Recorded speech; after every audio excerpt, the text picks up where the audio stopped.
Hello, it's Angel here. December is finally here, so it's time for me to prepare for Christmas presents.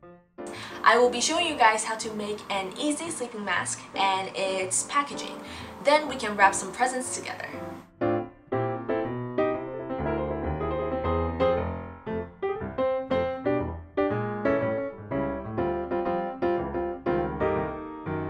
First, we need to print out the template. I got mine from Tilly and Buttons, and I will link the link below. Sew the lining and felt pieces together. This is a side that will touch your face, so you want to make sure the material you get is comfortable against your skin. Then you want to cut out the insides. Most people would suggest to use batting, which is a material you use when you're quilting, but I'll be using felt since I already have some at home and it's so much easier to buy. The main difference between them is most felts are man-made, whereas a cotton batting or wool helps keep the quilt sandwiched together while you're quilting. A polyester batting is more slippery than its natural fiber counterparts, and I think this would extend to felt. It didn't really affect me while I was sewing since it is so small and easy to pin down in comparison to quilt. Then it's onto the outside layer, which is mostly for decorative purposes, so you can just pick out whatever you like.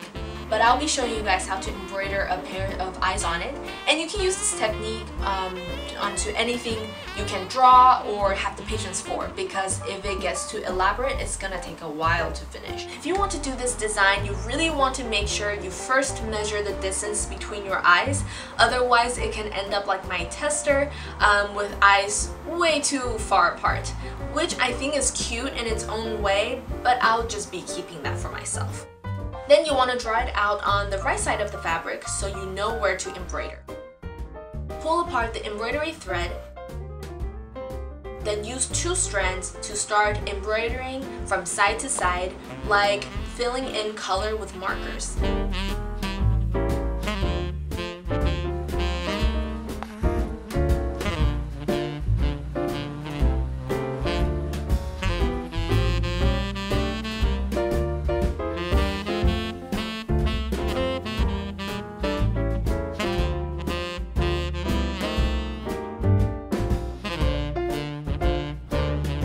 Measure the width of your head, divide that number in half, then cut out a piece of elastic in that length. You want to make sure to take off 1 or 2 centimeters to make sure that the mask can sit snugly on your head but still feel comfortable. When in doubt, just pin the elastic onto the mask, try it out for yourself. Pin the elastic onto the lining side, then sew the bottom piece with the top piece right sides together with the elastic sandwich in between. You want to sew all around the edges and leaving a gap at the bottom. Once you're done, turn the piece inside out and make sure to remove all the pins.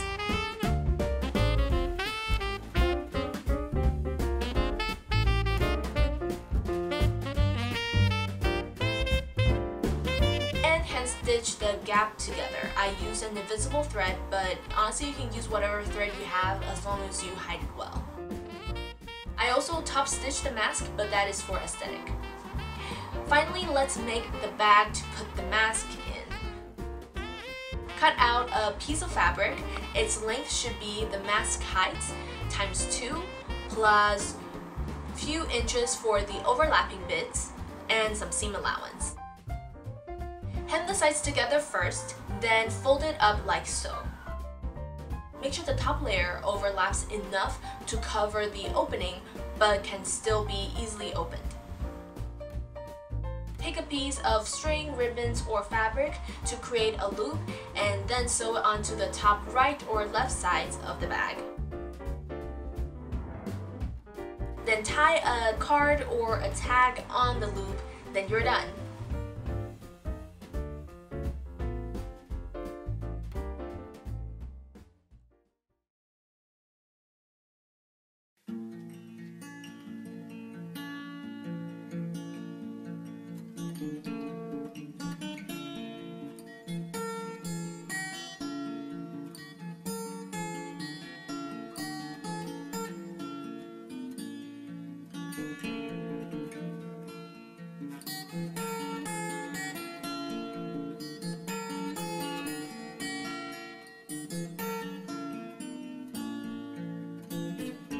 And here you go.